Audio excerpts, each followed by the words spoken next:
How's it going, my friends? Today I want to show you in this video, as part of our series on automating our watering for our gardens. This is like one of the most valuable things you can do to help ensure that you are able to grow food and that you can do it consistently. So many gardens fail just because it's hard to keep up with throughout the summer with vacations, with activities, and you just get busy, and honestly, a lot of times you kind of get tired of fooling with the garden every day. If you can automate the watering entirely, you're gonna succeed at gardening. I can almost guarantee it, unless you make another major mistake. This is one of the big things. So we've already had a video about connecting in to our water supply, what the setup looks like, the things that are involved. Now I want to show you putting in the first sprinkler valve, how we put that in, what that looks like, and I'll talk a little bit about why I'm doing it the way I'm doing it. What I'm doing is I'm putting my sprinkler valves all around instead of having all the valves in one big box. So we're going to talk about that here in just a second. So first though, we're going to connect into our supply line. Our supply line is right here in the ground, and I have already put in a T. Now, if you just have a supply line coming in and you can't put in a brand new T, like it's not a new supply line, it's easy. You just have to cut the supply line and then usually leave a space. Like here, you need a space of about 2.5 inches or so. And then you just shove in the T, pretty straightforward with the 2 clamps. I showed how you do that clamping, and we're gonna do another one here in just a second. We're gonna come off of that T and go to our very first valve, and I'm just gonna show you what all of that looks like. In another video, I'll show you running the wires, connecting the wires to the valves, and connecting them all up and setting up the control box. So we'll do that in another video. But today, we're putting in a valve box and getting that all ready to go. So first, I'm just gonna need a section of tubing, and we're gonna connect it here. I only need about this much, so I'm just gonna cut some off. Now I'm gonna be doing something a little bit weird. It's gonna seem a little bit weird at first. And that's, I'm gonna run it to a valve, but I'm also gonna run a bypass around the valve as a supply line. That's because I wanna be able to supply other valves down the line. I've got a line that's gonna go off this way, but the one I'm doing now is going off this way. So I'm gonna have one that goes through a valve, and that's gonna feed individual trees. But I'm gonna, in parallel, I'm gonna also be running a supply line so that I can have another valve down the line for other stuff. So I'm actually gonna put in a T here, and this T is a threaded T. In fact, let's go ahead and connect everything up. All right, I am gonna use thread tape. It's gonna help minimize leaks here. Teflon thread tape. Just a couple of passes. That's it. We want to keep as much crap out of here as possible because all that's going to get caught up down the line. Okay, then we can use some channel locks or something, and we can tighten this down really good. I'll use the handles of my crimp tool right there. Use what you got, right? All right. So this is actually going to feed into the valve itself. Let's go ahead and do that now. I've got some 1-inch PVC. We're gonna glue that into here. Put on some gloves. As I get this stuff all over my hands. Got Jake on the trencher over there, running a trench all the way down between the trees in our orchard. This is gonna be so good when we're done. And all below ground so we don't smash it with the tractor. Get this stuff all the way around. Clean that pipe off real good. All right.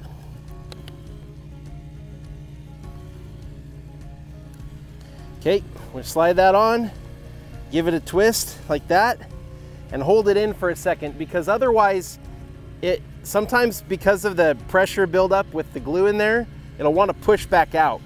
So it didn't take very long. We just stick it in and twist. Okay, now I'm gonna cut off enough to put a 90 on here.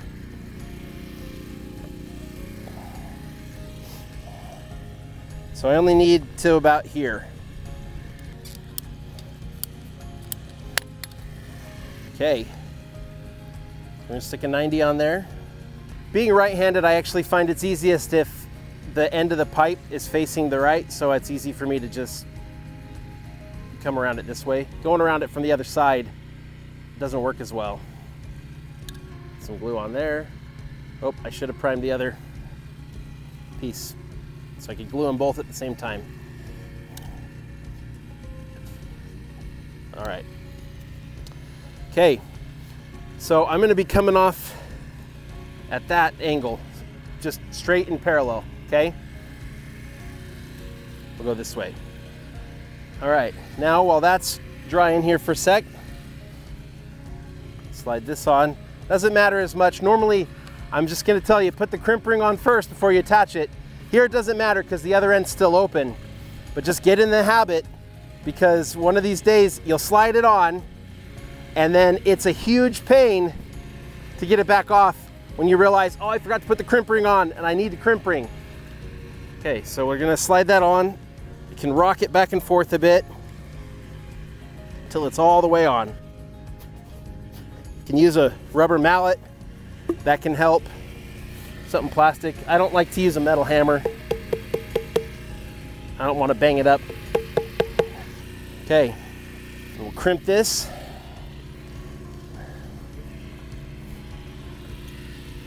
Okay, the other end is going to connect to my long line of tubing because it's just going to run for a long time.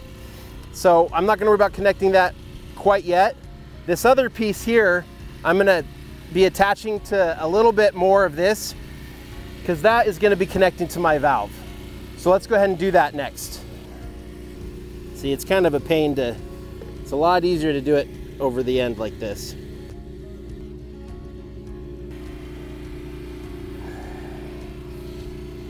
Okay, let that go. And then how far do we want this? Well, we'll go about this far. That'll give us some room to get into the valve box. Okay, here's our valve box. From above ground, all you're gonna see is that little opening, and it fits one valve perfectly. And here is our valve. That's the solenoid. This is the part that will connect to the wires when we're ready for that. So next, what I'm gonna do is I'm gonna put these into here. Now the reason you can get valve boxes that don't screw, that you glue them into, I don't like that. If I need to, I can cut my line out here. I can unscrew these and reuse the same valve box housing, or the valve housing, if I have a problem with my pipe. But if the pipe has a problem and breaks anywhere near here, if it's glued in, I may not have enough pipe to reuse it. So we're gonna go ahead and we're just gonna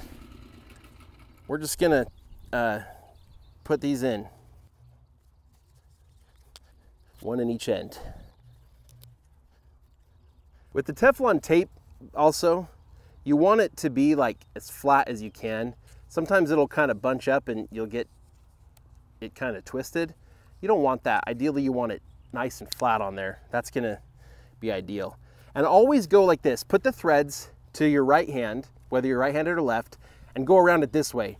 What that's gonna do is it's gonna make it so that as you tighten the threads, it's pulling that Teflon tape tighter. It's not unraveling it, okay? Now again, ideally I'd have my channel locks with me and I don't. So I'm gonna use this crimp tool like that. As long as I can get a good quarter turn out of this or more, then I'm tightening it down plenty. That's a quarter turn or so after getting it as tight as I can with my hands. Okay, so it does show on the valves the direction of flow of the water. So we want the water to flow this direction, and so I don't want the valve turning this way. It's got to go this way, okay? I'm going to go ahead and glue that on right there. And we can do this because the valve box has these openings there. So when I'm done putting this in place, I just set the valve box over and then I just bury it. We're good, okay? So we'll go ahead and glue this in.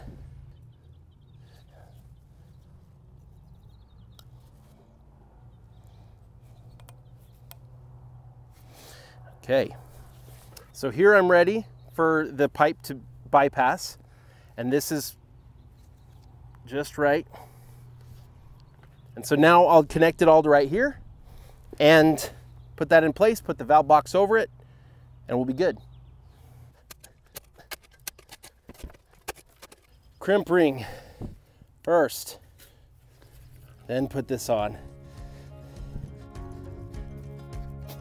Perfect. So, need to do a little more digging. Okay, we'll just come out a little further just to give us some room. Awesome.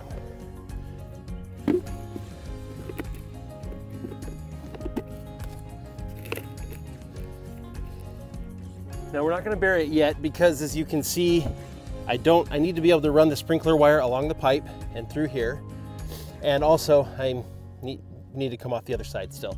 So we'll bury it when it's all done, but this is already at ground level, which is right how we want it.